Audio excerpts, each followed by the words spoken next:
This area right here where I'm stood is called Leazes Park, and it sits directly behind Newcastle United's famous St James's Park, the home of the mighty Toon Army. Now, in recent months, Newcastle United's new owners have been conducting a feasibility study into how to get more fans into a stadium to watch Newcastle United, whether that is expanding the current St James's Park, completely rebuilding it, or relocating somewhere else.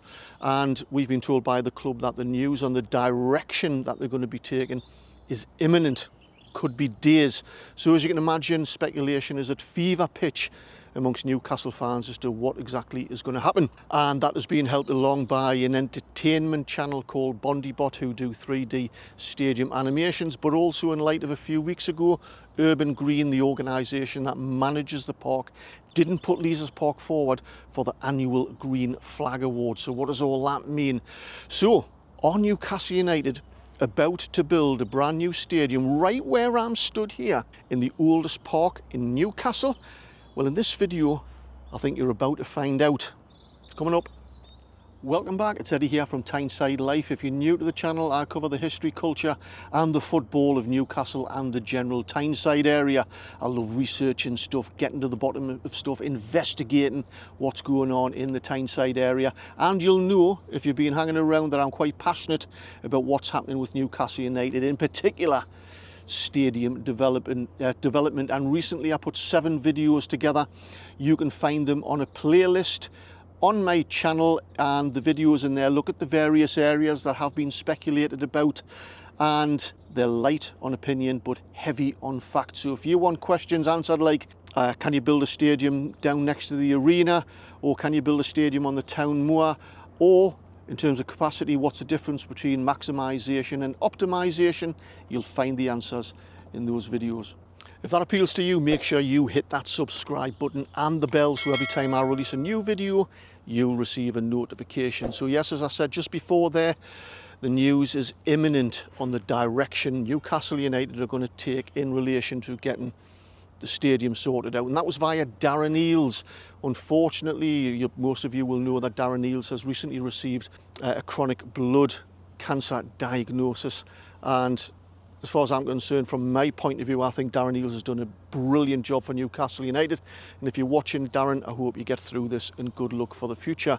Also, a few weeks ago, our new Chief Operating Officer who deals with infrastructure development, Brad Miller, he was interviewed, and he touched on stadium development, etc., but he wouldn't get drawn into detail what's going on, because he said that's going to be left to Darren Eales to announce, or his successor.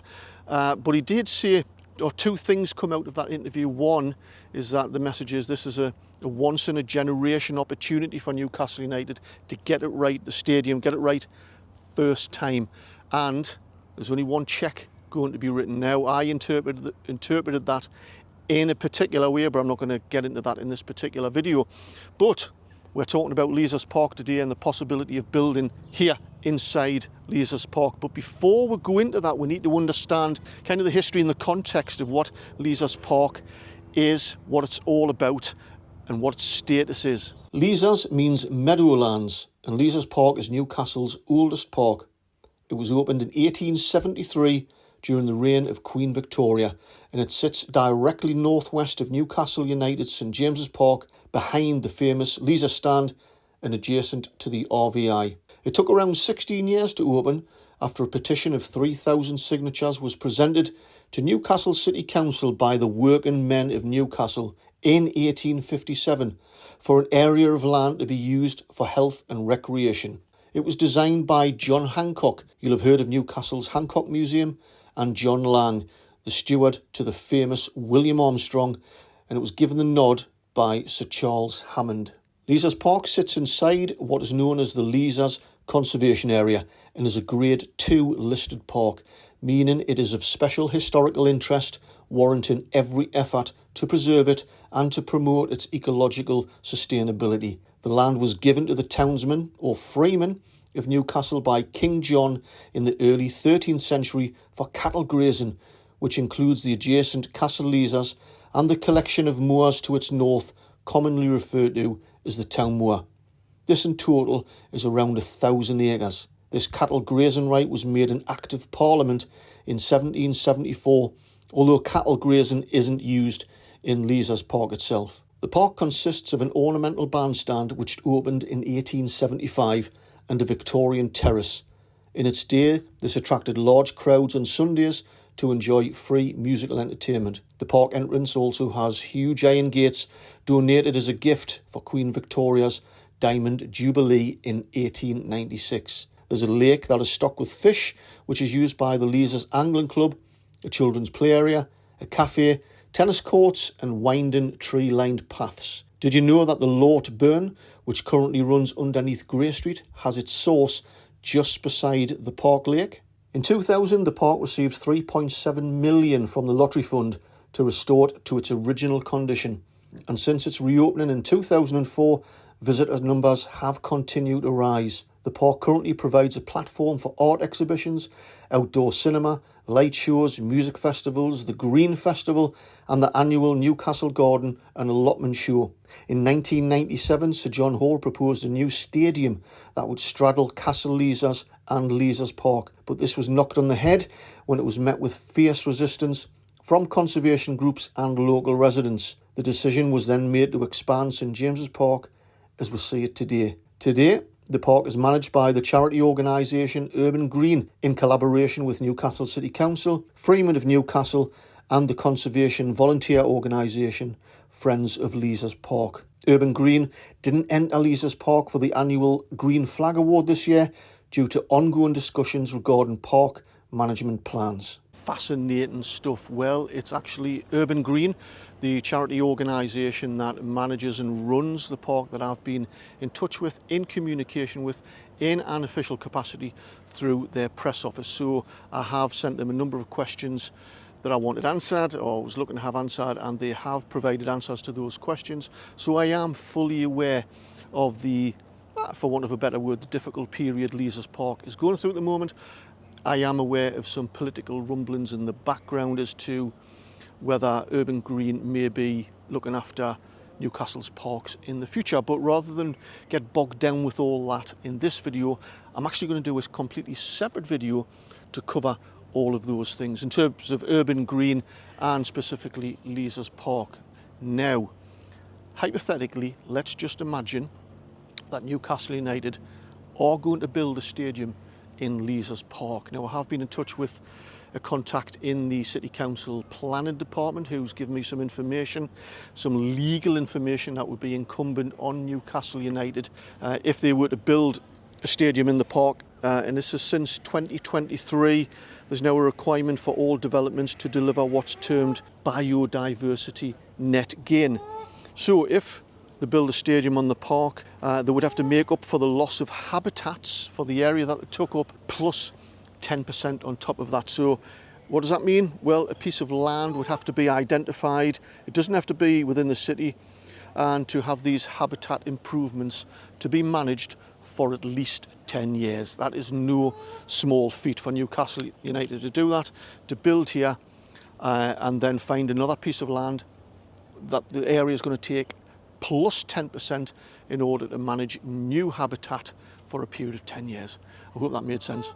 For me personally, you could stop me right there and I could just end the video right now, because things are starting to stack up and it's starting to look like it's a really complicated project to get off the ground. Now, some of you will say, oh, money can buy anything. Money doesn't always talk, it doesn't always buy anything. Look what happened in 1997 with Sir John Hall, and the exact same thing could happen if they plan to build a stadium here through pushback from conservation groups and local residents. It could all get drawn out into a big, long, messy and expensive parliamentary debate. But on top of that, it's Newcastle's oldest park, just over 150 years old. It's Grade 2 listed.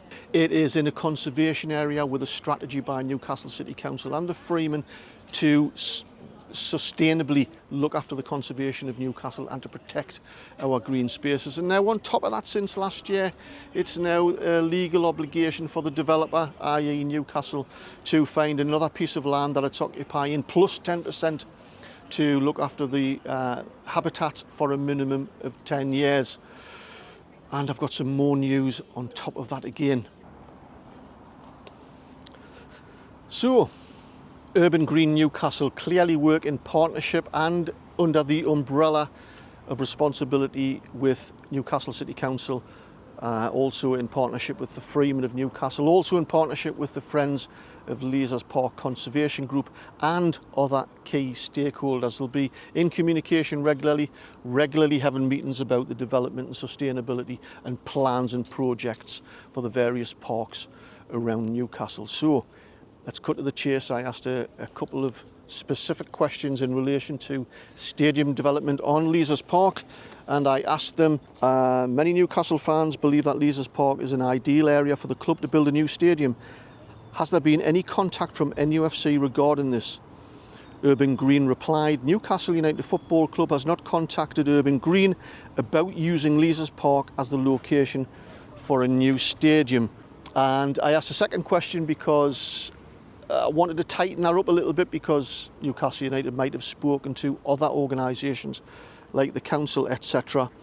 So I wanted to know if Urban Green were aware at all from anywhere of any plans from Newcastle United to build a stadium. And they said Urban Green Newcastle is not aware of any plans to build a stadium in Leazes Park. And for me, that is probably the final nail in the coffin for this particular idea, because the club are about to imminently announce the direction they're going to take.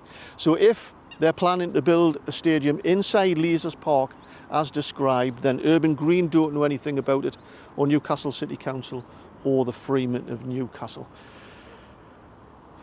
What else do you say to that? I'll tell you what I say to that. If Newcastle United announce in the next few days or few weeks that they're going to build a stadium in Leazes Park, then I'm shutting down my YouTube channel, because I'll not be able to show me face. But another little nugget of information for you, because I was contacted by a viewer last night. He said he doesn't know if it's public knowledge yet, but Newcastle United have apparently, I can't verify this, have bought the building behind the Gallagher, which is currently occupied partly by the Sky Contact Centre. I do know that office space is a problem here at St James's Park, especially through the expanding commercial department. I think there's over 100 members of staff now. So I have been aware that they might be looking for other buildings in order to relocate completely for utilisation of the office space. And for me, that links all into my opinion, which hasn't really changed, which I discussed in video 7, the last video of that playlist that I mentioned earlier on, about what I think is going to happen. Well, I'm still torn between whether I think they're going to just expand St James's Park as it is, with a cantilever stand over the Gallagher end, and probably rebuild the east stand so it's a bit more modern, or completely rebuild it in its current footprint. And I'm fully aware of the difficulties of that, not least where Newcastle might potentially play for a couple of years, or if they're going to do it in stages. But far more clever individuals and far more qualified and experienced than me are looking at these particular problems. That's just what I think. So I hope you found the video informative. If you did, let us know. Feel free to put your comments down there. But if you come on and say Newcastle need 100,000 stadium, they're going to move outside the city, forgive us if I don't reply to you.